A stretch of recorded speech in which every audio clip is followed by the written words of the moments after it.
Welcome along to Man in the Mirror. It's the second episode of a new season, and I'm certainly in a different location this week. I'm on the is it Disco Volante, Will? Disco Volante. Disco Flying Volante. disco. We're having a flying disco here in King's Cross, and it may well be that you've seen. There's been lots of great content around from Will's boat and about Will's brand Vallense. So I'm delighted to let you know that I'm here with Will Borrell, who is the founder of Vallense. Hi, Will. How are you? I am just great and very, very happy to be on this very cool podcast. Thank you very much. We met probably a couple of months ago, Yes. and you kindly invited me onto the Disco Volante, and you were kind of reaching out to people to find out, to come and find out more about the brand, which I think was such a great thing to do, and it had a real personal touch. And I know lots of our friends in the industry came along, and it's made a real impact. And I know the brand is just about ready to hatch, isn't it? It's kind of happening very soon. We have a debut collection, and it's very, very lovely to hear that, because as you know, all couples from time to time have disagreements. I said to my partner, I said, I don't know anyone in the industry. Yeah. I don't know anyone. And I said, I'm going to invite them through the medium of social media. Send them a message.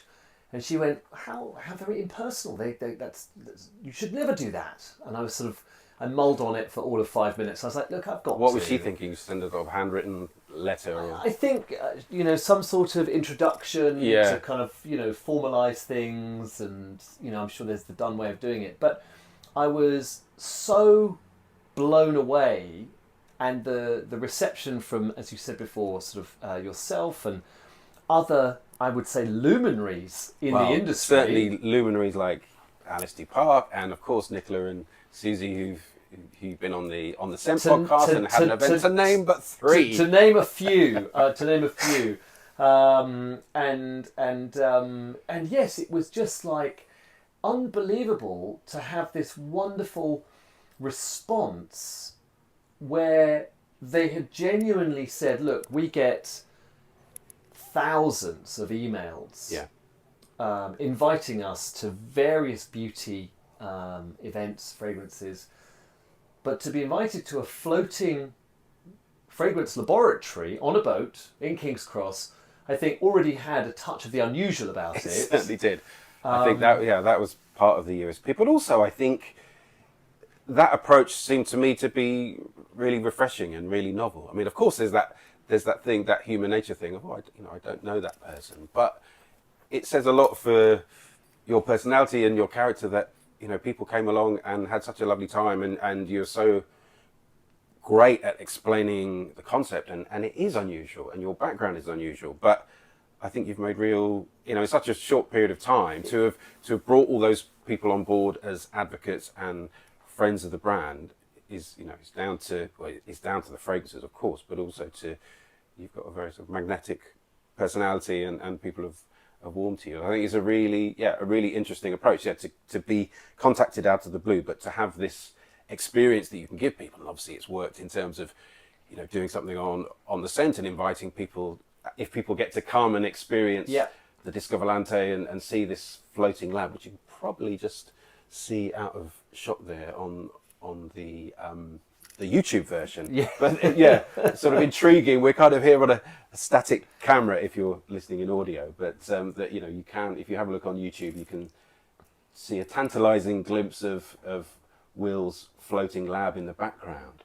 But look, we're going to talk a lot about Vallense and the fragrances. But I'd love to sort of rewind back to the beginning, really. And your background is the drinks industry. So how and why did this move happen into the world of fragrance? Look, whether or not this is the segue you wanted, but give it to me anyway. I'm here for it all. The reality of inviting people on the boat really comes from this idea that when in the drinks industry, where I cut my teeth with regards to the knowledge of distillation, long macerations, and that use of alcohol to extract flavour from various woods or ingredients. One of the things that we would have a lot of is that we would be asked consistently for sort of free samples, and this is the booze industry. Yeah, yeah. Who doesn't want a free bottle of gin Absolutely. winging its way to you? And I was so adamant that this project, working in this beautiful space of fragrances, and specifically in niche fragrances, that I was happy, and I am still happy to this day, to gift somebody something that we've produced if they can take 15 minutes out of their day and meet me and have a physical connection, rather than the virtual, hey, you're making something, give me a bottle, send it to me, and I'll do you a review. Yeah. And that which is type much more of thing, transactional. which had something. And so it was so lovely that, from that time when people were coming on, and it was all of June and July, we were getting various people on, that from knowing nobody in the industry, or maybe two people in the industry, to then knowing maybe a quite hardcore contingent of 25, very well respected people within that industry that I was sort of edging towards, was one of the main considerations. And still to this day, if somebody wants to come down to the boat and, we can arrange a time that's suitable for everybody, You're up for it. I am so up for it, because I think it's so important in that translation of the story. Yeah. And you're right. And fragrance anyway is, it's a sensory thing. It's something that works, as we know, far better in person, to explain, but also, of course, to smell. So it's genius, isn't it, to actually be able to say, come along, come and immerse yourself in the world of Vallense, come aboard and, hear the story. And it's worked so well. And you talked a bit about the fragrance industry, and obviously people would imagine there is some similarities, and Yes. you're familiar with flavors, ingredients, alcohol itself, which is obviously such a massive part of fragrance. So how has that informed your approach with Vallense? So I guess the eureka moment comes at some point when I'm explaining to somebody about the origins of distillation. And if you think about those beautiful copper pots that were very romantic, that technology is something we actually stole from Mesopotamia. Naughty people on our crusades, that we would then kind of use in a slightly different context, because they were using it with sort of like rose water, hydrosols, various things like that. And actually I thought to myself, well, why don't we go back in fragrance and look at the way that we are perhaps producing fragrance? And I always say that in any industry, sometimes if you get somebody from outside the industry, they might look at it slightly differently. And if for years people have said, you have to do it this way, and somebody just throws up his hands and says, well, could we try it this way? That was really the motivation to do it. And to sort of really go down what was a rabbit hole, in that Alice in Wonderland sense of just kind of asking questions. The reply would be, yes, let's try it and try. And so those gates kept opening. There was no blockage to the idea until we are where we are today. But I recognise in you, Will, as like me a few years ago, once you start getting involved with fragrance and fragrance people, as you say, this rabbit hole, it is an interesting world. And obviously, you know the world of alcohol and spirits, but and I guess it sits slightly adjacent with some of the flavors and fragrance companies and things like that. But it's amazing that you've been welcomed in, and it feels like you've been taken in by the excitement and the charms of the industry, and totally. And look, I mean, it's a marathon, not a sprint. I'm sure, like every industry, you can't like everybody, and nobody can like you. And there are ups and downs, and in a business sense, I certainly see, there are complexities to what you do. I would have to say, though, however, compared to alcohol, where you have sort of excise and duty and tax that is so rigidly implemented, it's quite nice to have something that's a little bit more relaxed on that side of the business. But then there's other challenges. But then there are other kind of regulatory kind of elements, because you are dealing with skincare and beauty and fragrance, and so you do have to adhere to those elements and tick the boxes, get the accreditation, get things tested. That's not cheap. You sort of have to do quite a lot of other things. But there's something within the industry, and again, my naivety here, ask me in a year, but like there's something quite beautiful, and it was summed up with actually when I went to go and see a company who we're doing some bits with, who formulate for us in Grasse, just outside of Grasse, called Accord et Parfum, or Parfum et Accord. I think it's A&P. One or the other. And their rich history for those guys is quite phenomenal. The artists that they've worked with, from Matisse, kind of like, they've been going for like a very, very long time. Goodness. But they summed it up very succinctly, and I've never heard this in alcohol. They just said, we like to make beautiful things. And what an industry to be in, where your major kind of desire is to make beautiful things that make people happy. Yeah. What a place. I know. That sums it up beautifully. And did you think, was your idea from the beginning, Will, to set up your own brand, or did you put sort of tentative steps, thinking, all right, I want to get involved in the industry somehow and maybe work with another brand? Was the intention always to have your own fragrances?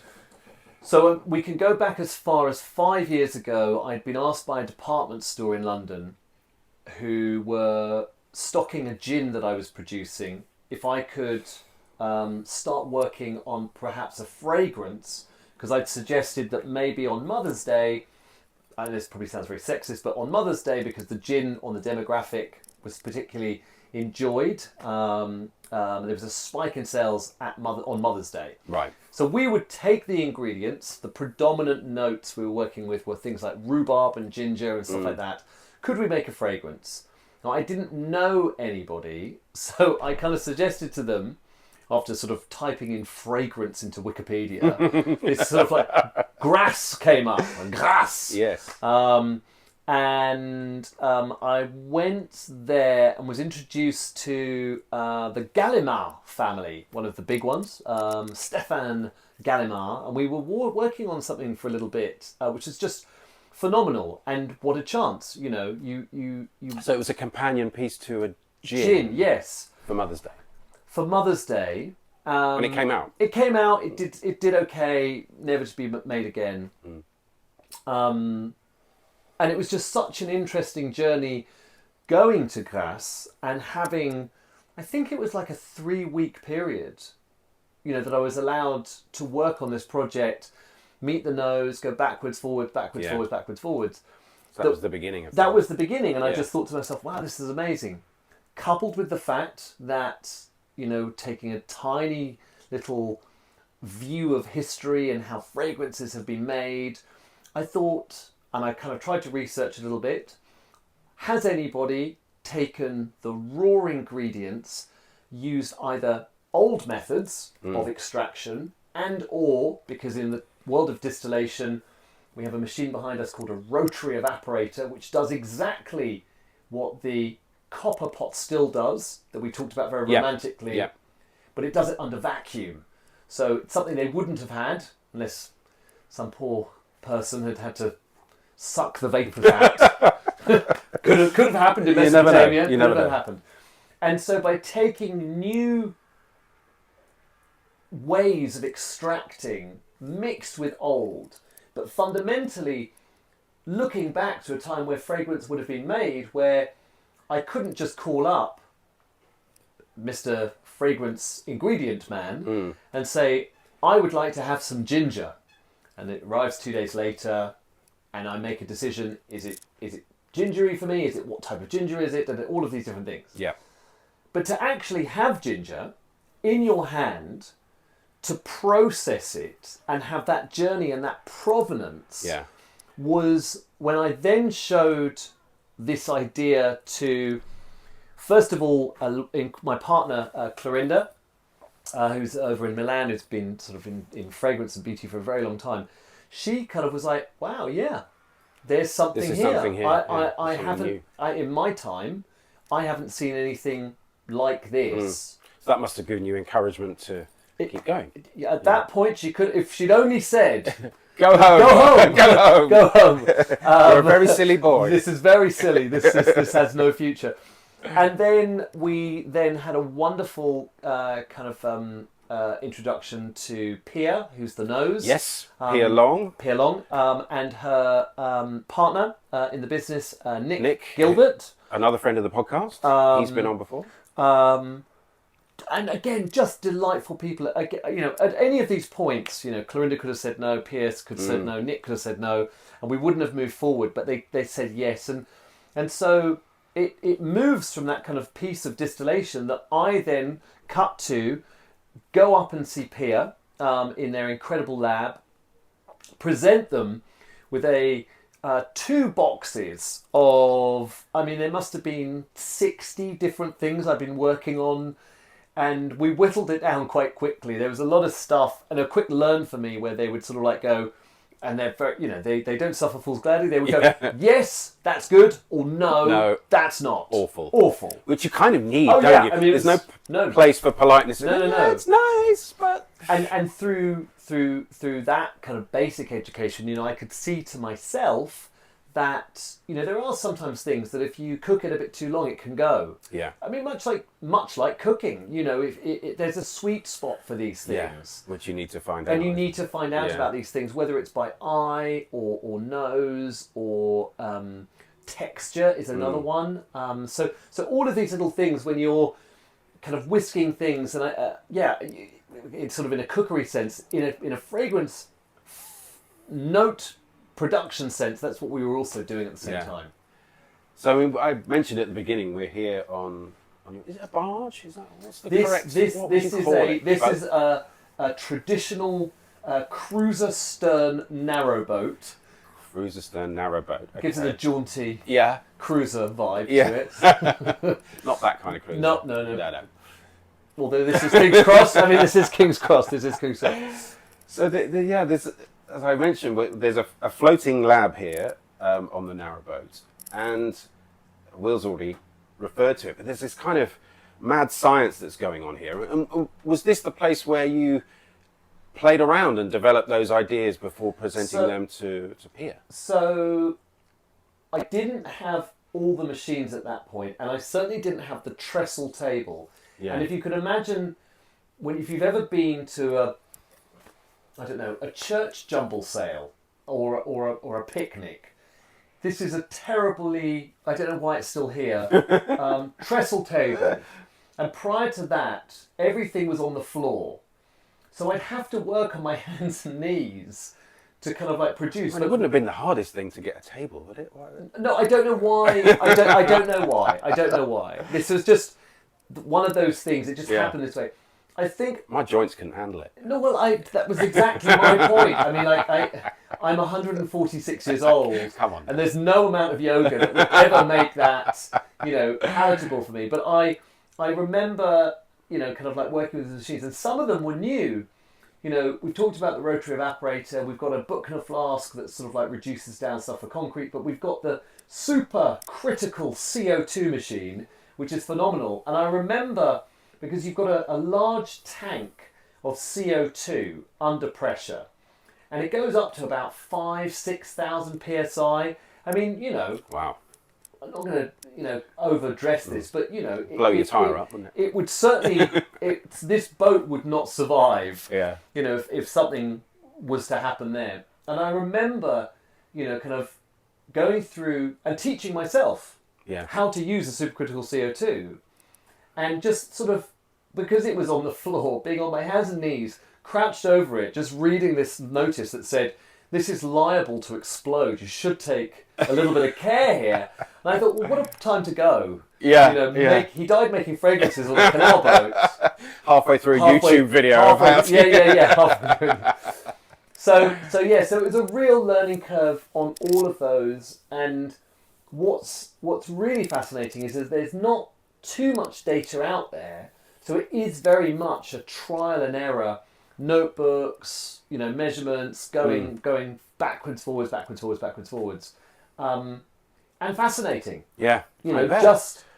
And this is you sort of rolling your sleeves up and literally getting your hands dirty, and you're involved with this. And I suppose then the process is you come up with ideas and then take them to Pia to. I mean, and this is where I should not get any of the credit, because I'm taking what is exceptionally difficult, quite volatile ingredients that are sort of up and down, concepts that with one of our first spirit, asking her to take these incredibly weird sort of menthol plants from Southeast Asia and then somehow make those sort of work with a musk, which actually it's impossible because they're two contrary ingredients. So she's incredibly come up with a petrichor accord it works bridge, so well. Yeah. To kind of and have that knowledge as genuinely, an absolutely stunning nose. And I think, when you see Nick and Pia, I'm sure you'll see them at some point soon. Next week, there you go. I think we all just got on with some of the concepts and the vocabulary. Yeah. And there was a real connection with the ability to kind of convey the ideas, which were quite ethereal at times, into something a little bit more robust that we could move forward on. Tangible. Yeah. But as you say, and it's really great to hear you crediting the perfumer there. But as we talked about at the beginning, you as the brand founder and the person with the original ideas, that's a massive part of it, because you're coming with concepts that might be unusual and unfamiliar, and that push and that challenge must be exciting for a perfumer. The analogy with a band is there. Yeah. Okay. We are all doing different things. So whether you have kind of people, on bass, drums, lead, everyone adds something to it.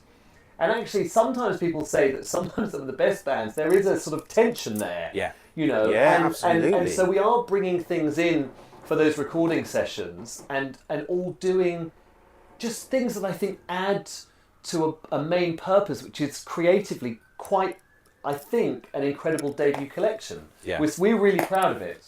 So we're going to talk a little bit more about the trio of fragrances from Vallense in a second. But as always on Man in the Mirror, I like to nose around your bathroom cabinet and find out about your morning and evening routines. And I think you have a really interesting set of products and routines, and your wife probably is part of this, right? Certainly. I mean, Andrea is the editor-in-chief of a glossy women's magazine called Marie Claire.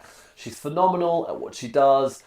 I am just very, very lucky, and if there's anybody who's sort of ever, worked in that industry, she also for, kind of like various awards that they have will be given.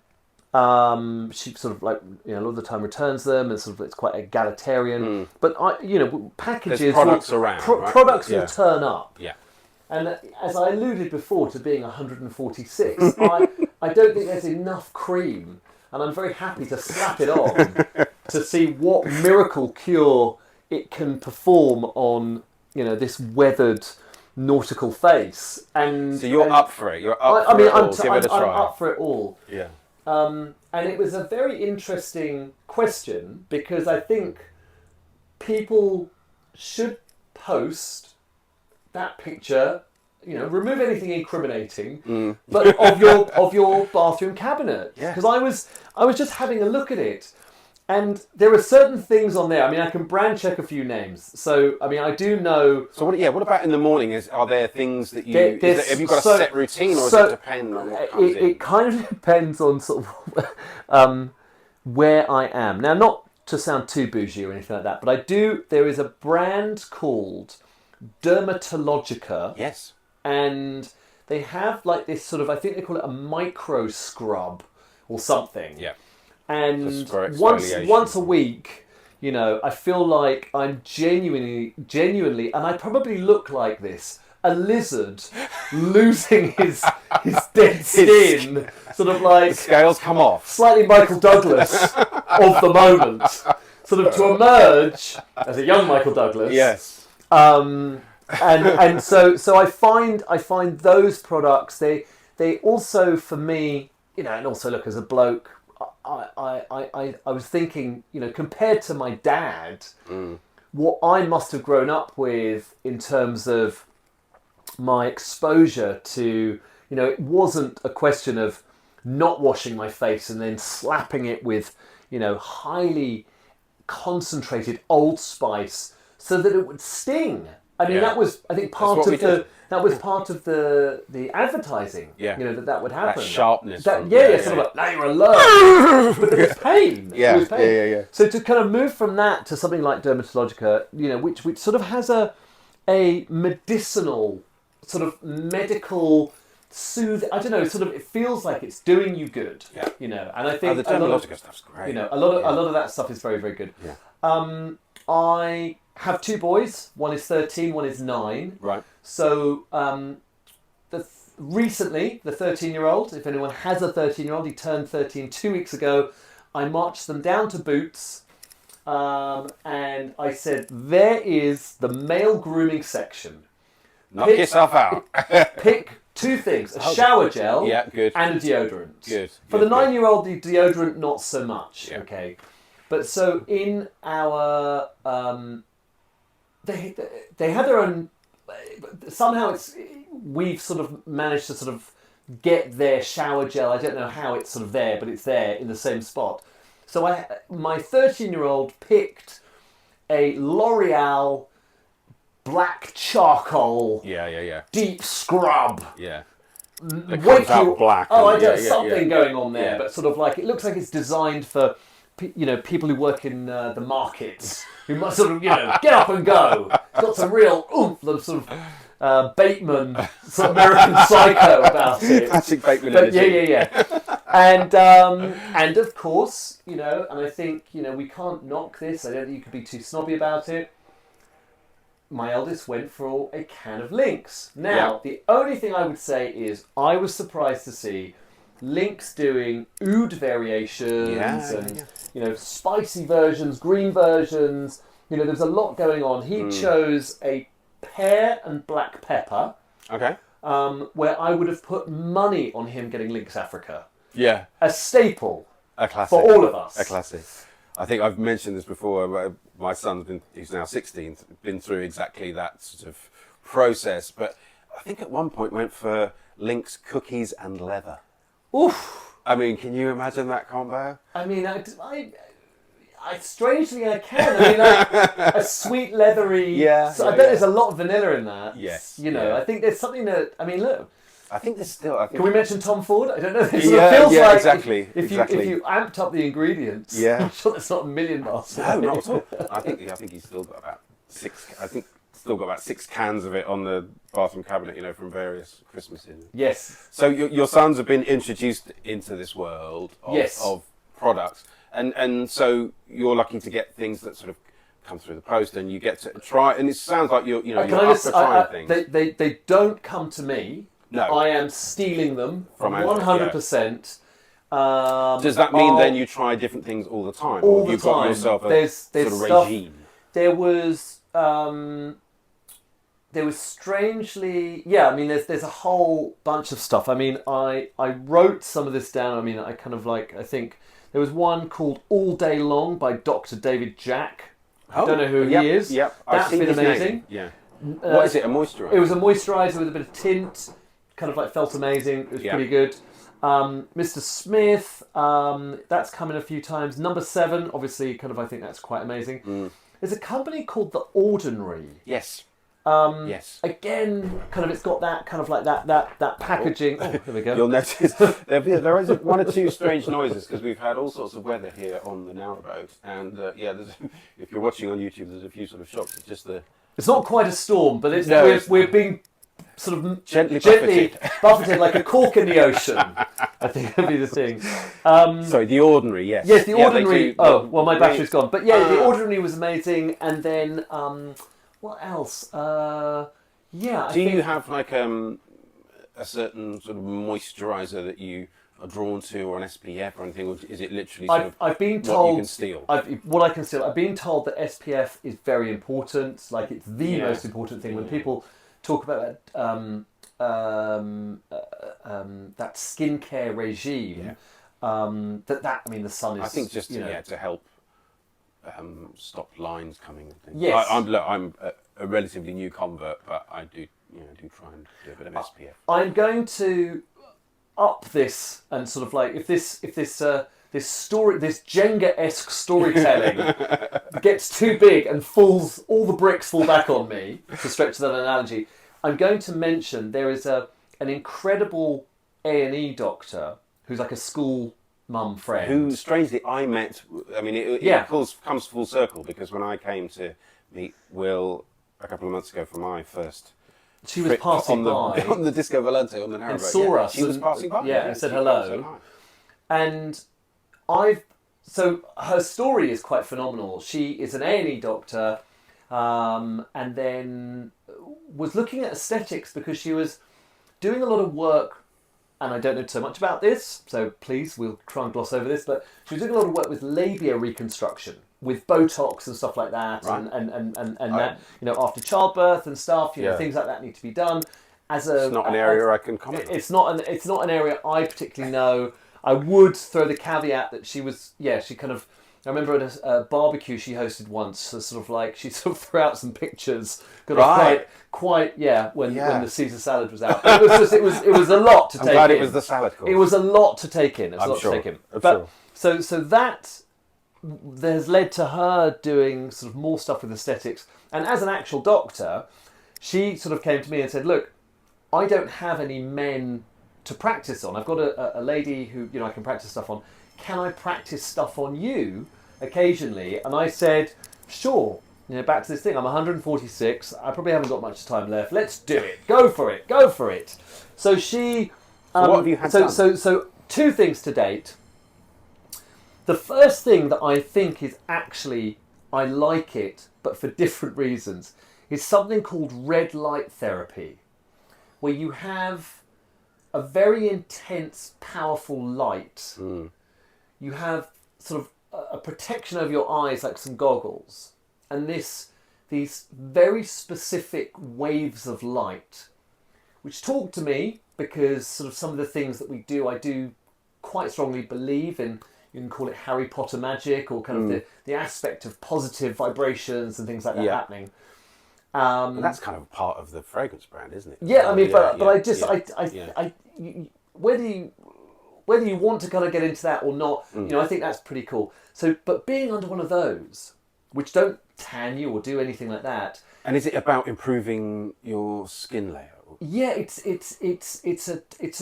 goes I think through you. I mean, it's sort of like it's a total cognitive everything type of rehabilitation. It's like how long are you? 20 minutes. Right.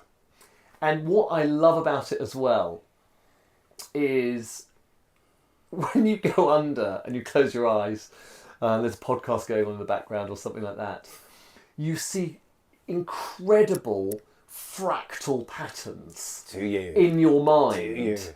It's I mean, ayahuasca-esque in its journey. Like, it's just, and you sort of come out with this genuine sense of energy. I mean, you are beyond energized, and it's incredible. But the point of it is it about that holistic thing, or is it about skin? There's a holistic element to it. Again, like with a lot of these skincare elements and regimes, I don't understand the science so much. But you're up for it. I'm up for it. And she did something with your hair as well. She had something called a microneedling pen, and these these things called exonomes or exosomes, which are DNA. The DNA, not for the squeamish, on the first occasion was extracted. Right, we've done labias. Yeah, yeah. Well, we go full circle. The DNA was extracted from the sperm of salmon and trout. Okay. And a bit like laying grass and kind of grass seed. I think I remember my dad had these shoes with spikes on them that would aerate the grass because you know that's a sort of quite a thing to sort of get your lawn looking particular. And the needles go to a very small depth over your head, and then this liquid gold of DNA gets sort of rubbed in or sort of introduced in there somehow. Not painful. And a little bit. No, a little bit painful. Kind of like not. I've never had a tattoo, but it's sort of got that sound. Kind of like that buzzing sound. And how long does that last? How long are you doing it for? It only lasts like for about 10 minutes. Okay. And then you go away, and then. So how often would you have to have it done? I think if you were having it done properly, and I would prefix that I didn't have any particular issues with my hair apart from that I'm just old and it gets a bit thinner if you're a man or you're a woman or anything like that. But she had a go, and I think within about 3-4 weeks, because she did these before and afters and measured up and everything, hair was thicker. Yeah? Yeah, genuinely. And would you be up for doing that again? Well, I did it recently because because she had a new product, but the DNA, and again, not for the squeamish here, but the DNA had come from the umbilical cords of deers. Wow. And what was incredible about that was that smelt quite animalic. And when I've had the chance to set, there are some ingredients that we don't use anymore. Yeah. But they are there as a reference point, so they exist. Yeah. But you're not going out and provoking a civet cat to extract from its glands some sort of secretion by sticking poking it with a stick and being horrible. You don't do that anymore. But there are examples. Things still exist. Yeah. And I'm not sure what the view is on that, but I think that's acceptable because it's there. It's part of history. I mean, Coco Chanel apparently had this civet cat juice in, and so they had to synthesize it for and so it's there. Yeah. It had this animalic smell to it. Genuinely, the deer stuff was quite used. I mean, the thing that sort of I think is so good about fragrances, yes, you've got the big kind of super kind of crowd pleasing notes. But those notes in between that fall through the cracks, the bits that are a bit uncomfortable, but they sort of hold everything together, those ones are like I think they're fascinating. Yeah, and there is that thing with fragrance as well that, we, as you say, we talk about, we get all very poetic about it, we talk about all these beautiful notes and flowers and things, but of course there is a side of smelling and fragrance that we are kind of attracted to weird, funky smells. Anyway, ouds or just smells that emanate from our bodies. As human beings, we understand bad smells as much as 100%. 100%. I mean, and you were showing me some things earlier, just some different ingredients and some concretes that we had 2 different types of seaweed that we got. I'm very proud of this because it's a dad joke. People talk about terroir with wine, and I thought we could talk about merroir because of the sea. Very good. No. I mean, I literally got like the sounds of my family when I made the tumbleweed. Well, I thought it was one of the. I mean, I've been on this boat for 2 days with this seaweed. I just thought I'm a genius. I'm so funny, but people are going to love this gag. No, they definitely didn't. So that and we reduced that down with the Buckner flask under vacuum into what is like a pastiness, and so that, and then some samphire. Both from the sea, one's from the cliffs, one's from sort of the seaweed. I mean, from the sea. Seaweed's from the sea. But yeah, they are funky. Yeah, they are. They have that sort of complexity and richness. There's like a real musky, bass note. I mean, it's quite. I find it quite exciting, kind of doing these new things. Yeah. Well, we should talk a bit more about the trio in the Vallense range, your first 3 fragrances. Yeah. I mean, we talked a bit about the origin story and the process and how it all happened, but we've got them again. If on YouTube people can perhaps see the 3 fragrances. So we've got Spirit, Sun, and Source. So Yes. yeah, they are available now. I know you've been talking to people about them for the last few months. We're just sort of getting to the stage where they're going to be available on the website and through various stores across Europe. So yeah, I'd love to hear a little bit more about the range and how you ended up with these 3 fragrances as your kind of opening collection. Yeah, so again, testament to my partner Clorinda.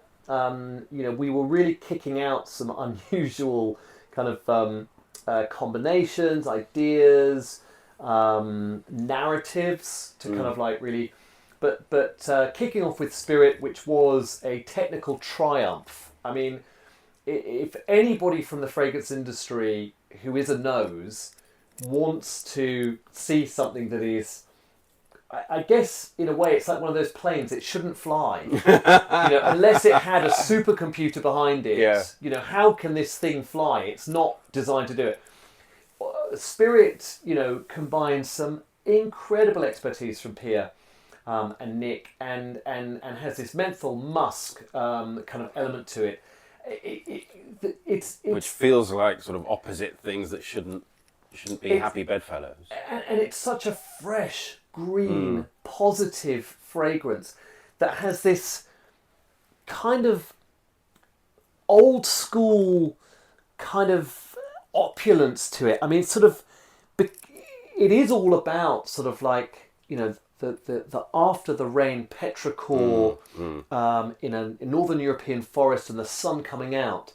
But when you wear it, I feel that it's like the glamour of Hollywood. Like it's sort of got this sort of like just real old school value to it, which I think is absolutely stunning. I was really drawn to this one when you introduced it to me.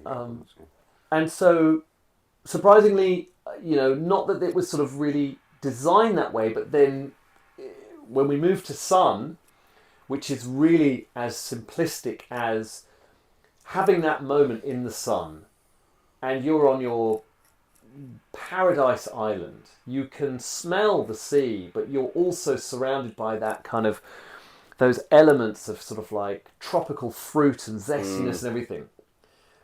But whilst we have something that's fruity and floral, the issue with that, and this one, the amount of patience that Nick and Pia had, it came backwards and forwards, because we were just so aware that we didn't want to have, and I think the description was, we didn't want to have something one-dimensional like Britney Spears pop music. Yeah. It's very, like, that's sort of, in the early days, we didn't want to have that just that bubblegum, sort of like sugared element to it. It needed to have some depth to it. Yeah. So to see what Pia did with the dry down and some of the elements of basil that gave it that greenness and brought that kind of fruity floral down to a level that was so adult, and it was really a triumph, an absolute triumph. And it does, if you're feeling a little down in the dumps, and we have what feels like a kind of a wet autumn on its way, Sun is very, very uplifting in that way. And in the narrative of Spirit kind of like being what we actually think is like a beautiful morning get up and go fragrance, Sun, certainly has that sort of like midday afternoon feel to it. You're lounging, you're in the sun so much so that your bones are warming up. You kind of like, you feel like that chaleur that you've kind of like got. Through to the very, very last one, Source, which talks about a return to the source, and this sort of idea of, we started looking at temples and the origins of the word perfume and smoke and incense and all of those things. We really go to a place in this timeline that is after midnight, and there is something beautiful going on. and you've got so many. First of all, it's a classic homage to kind of an oud and rose. Mm-hmm. We try and play down the oud Yeah. in a world full of oud madness. Yeah. It's not sort of oud forward, is it? We try, just because it feels a bit cliched. So what's been fantastic is, if anybody's ever smelt real oud, it's the real deal. We know that. But it's not just that oil of extraction of oud that you can do, but you've got the element that if you have a piece of oud wood, and I think we did this once before, and you burn it, Yeah. which a lot of sort of Middle Eastern countries will have sort of elements of oud that are burnt as a sense of homecoming, of welcome, but they sort of scent their clothes with the smoke. It's got that feeling to it. Big juicy Bulgarian rose kind of in there, a lot of spices, actually, Source and Sun is the layering combo that I am currently on. Oh, really? It's So they work well together. It's very, very good. I've been to a few birthday parties recently, and I have had some compliments. Well, that's good. Doesn't happen often, but the Source and Sun take the plaudits for that. They said your skin's great, your Something hair's like that, great, something, and my yeah. God, you smell good. It's fancy dress. Yes. Well, it's such a strong opening trio, and I wonder, do you have a sense of when you started this with the fragrances? Do you have a certain person in mind? I mean, who are you making these for? Or is it for everyone? I mean, the cop-out answer is it is for everyone. It's very subjective. I think They're certainly gender-free, aren't they? I think, from what I believe and where fragrances are at the moment, I think anybody can wear fragrances and find a fragrance that suits them. Whether it's been, and maybe, I'm a bit controversial here, maybe in terms of retail, selling fragrances to men and to women is slightly antiquated. Maybe we've got to a point now in the world. You mean dividing them? You mean? Yes, and I've heard arguments that it helps their retail footprint kind of expand a little bit, but I think there is a new wave of fragrances that are unashamedly for everybody. I think from Byredo to Le Labo, they've led a beautiful kind of like avant-garde charge forward that says you don't have to pin us down, and our advertising isn't of said male celebrity or said female celebrity. It's left very much to that. It's very subjective, and that's probably how it should be. Absolutely. So who wears Vallense? People with really good taste. Really good taste. Yeah. Yes. Good hair. Good taste. Great. Yeah. Great taste. And what's the sort of rollout plan? People will be able to buy a discovery box on your website? Yes. So at the moment, all of the UK, all of Europe. Hop online. That's probably the easiest way to do it. We are very excited that we have some retail partners in Europe who are coming up with some of our distribution partners in various countries. I had the pleasure of hearing a bit more about Vallense when I was at Pitti in Florence, and your partners there were talking about it and obviously trying to spread the word and get it into retailers across Central Europe. We had some great reaction, not just from sort of like because Pitti's in Italy, but there was a lot of people coming over from sort of Central European kind of like countries who sort of, and I've been lucky enough to go to some of these niche perfume sort of artistic fragrance stores.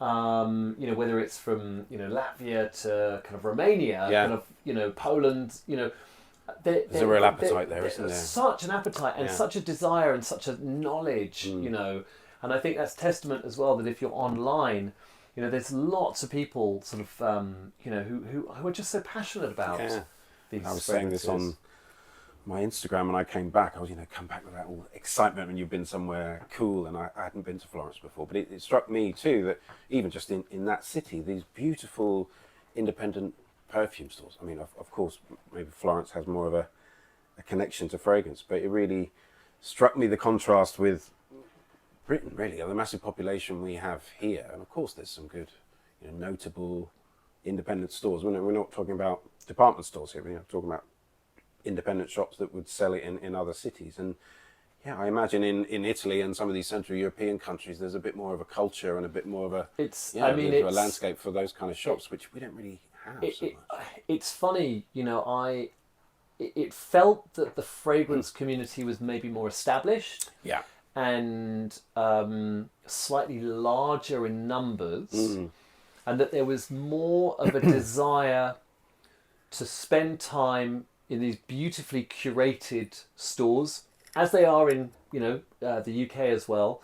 But there was just this sense of time, and that it was just a sort of another one of those pleasures that needed to be kind of. And I think we both remarked, walking around Florence, how unbelievably handsome and the men and stylish glamorous. And it was a real surprise to me, and it shouldn't have been. But I quite often go to events here, as I'm really lucky to be invited to things, and quite often I'm sometimes the only male. And of course, I'm well aware there's lots of men in the industry, but going to something like Pitti and the trade fair, and it felt like something that men were. It was an industry that they were proud of and a big part of. But even just going to the shops, you saw guys on their own who were just, it wasn't a weird thing for them to be in these stores and taking interest. It felt like it was part of their culture and something that they'd grown up with a bit more than perhaps we do here. I thought it was really, really interesting. I think from what I see though, that there is this and I think it's being driven.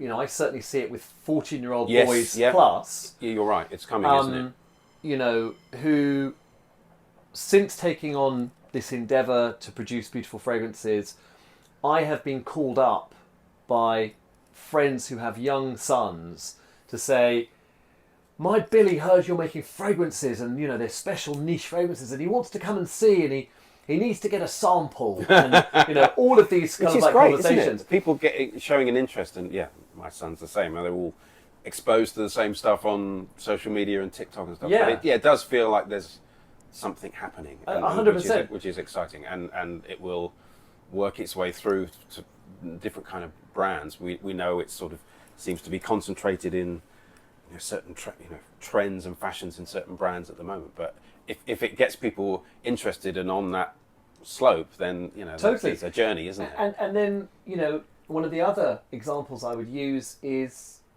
I was at somebody, they were having a party, their son was there, he's 15, 16, 14, 15 I think, and he said, "Are you Will?" And I went, yeah. He said, "You make fragrances?" I went, yeah. "Come up to my room, I'll show you my collection." I love it. For a 14, 15-year-old, that's like, if you've big. That's quite a big... You don't generally go in their bedrooms. Yes, and also you don't get addressed in that way to kind of like, "Oh, you do this? All right, yeah, you're allowed to come up." Yeah. And it might sound a bit aggressive. He wouldn't normally want people in his room. No, because, as a teenage boy, it's your sanctum of your own... kind of it's your little world. In a world that's probably quite crazy outside. Yeah. You can control, what goes on in there. Exactly. And to see his fragrance collection, which was impressive, I have to say.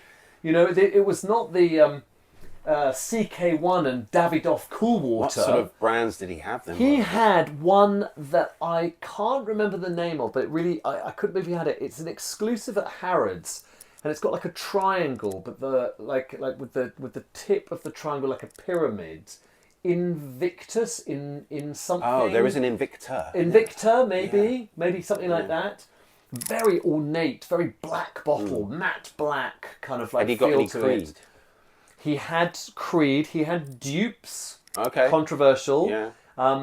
Him and his friend were having a sort of mini argument about, were the dupes any good? And they felt that sometimes they could be, and sometimes they were just like a waste of money and a real letdown.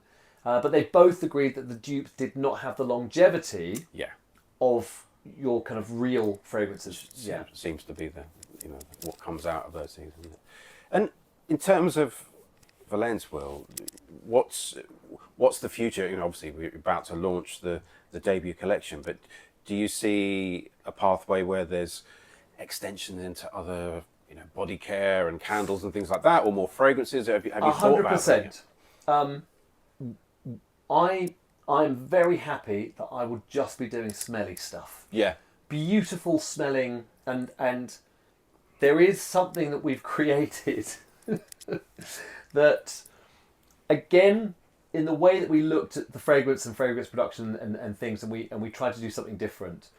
We have some really, really unusual, but yet I don't know why no one's ever done this before, more efficient, just better all round diffusers. Oh, really? And other things like that. So let out sort of ambient fragrance. Yeah, ambient sort of like home fragrances and just things like that. But they've been done in such a way, and the experimentation on how we got there, and I can't, you know, hopefully next year when they're all made up, but taking various diffusers, the reed diffusers, emptying them, and then putting them in Petri dishes full of food dye to see what the absorption levels of Ratin versus Balsa versus all of these different things, to see, like in a science experiment, how much it's sucked up. Oil, but to see the green colouring, to kind of like moving and stuff like that, and how that kind of like,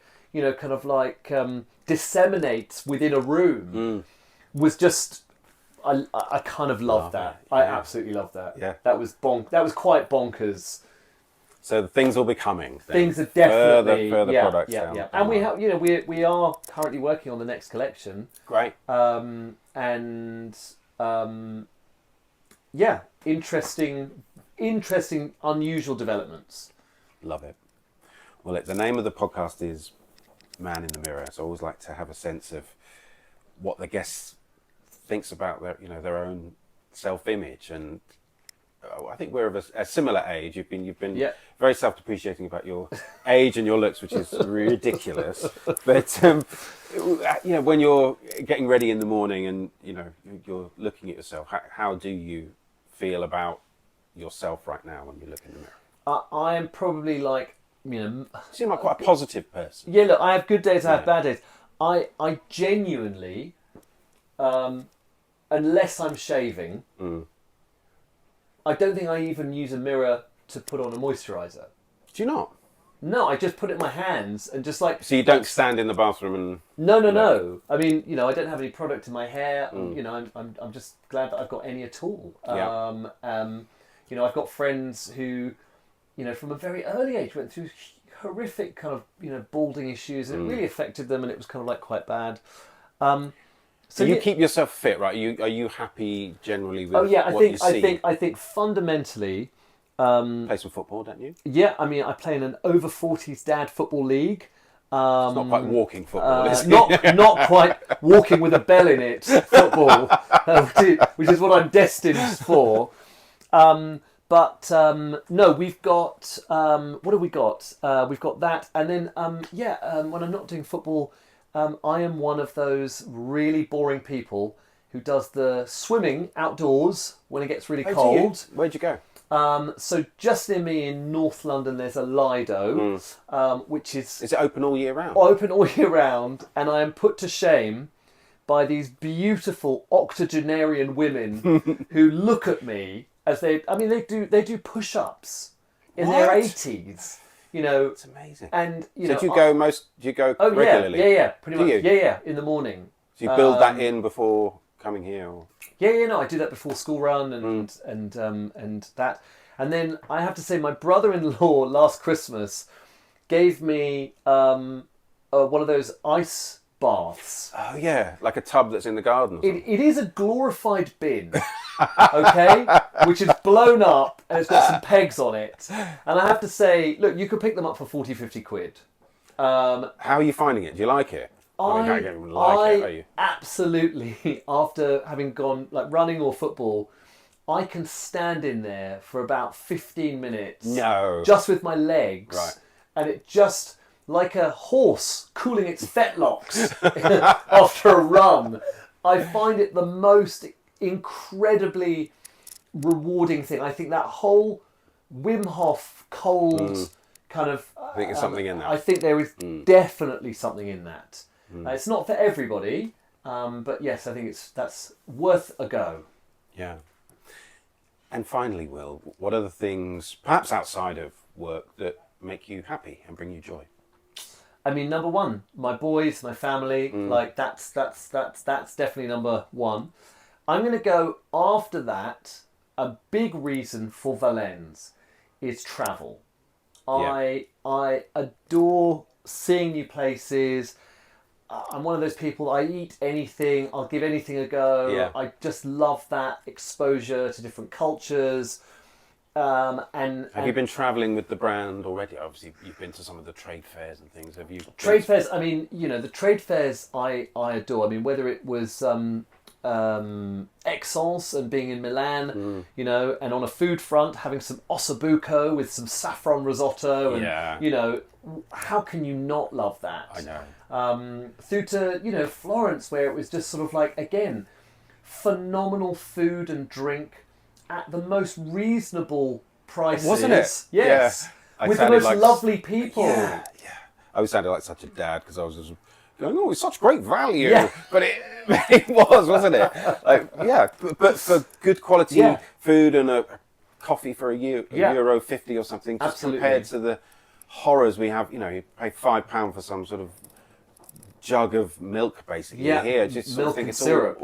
all wrong. I came back sort of evangelical about it. But yeah, food that tasted of stuff, and you're in a big tourist city and it wasn't crazy. No, it was amazing. Yeah.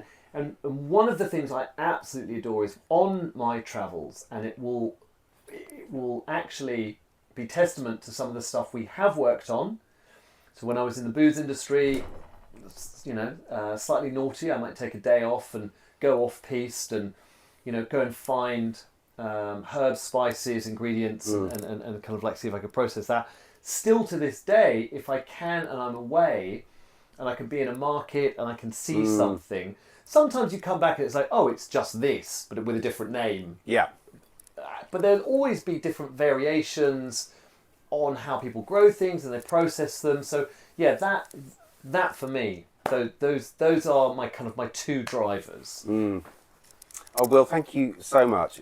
Thank you for hosting me here on the Narrowboat today, and it's been amazing to hear more about Vallense and of course to see what's going on here in the lab. But I'm going to put some more information about where people can find out more about the brand in the program notes. But I really appreciate your time, and I've really enjoyed spending more time with you today, and I hope to see you again very soon. I think we will. Thank you. Thank you, Will.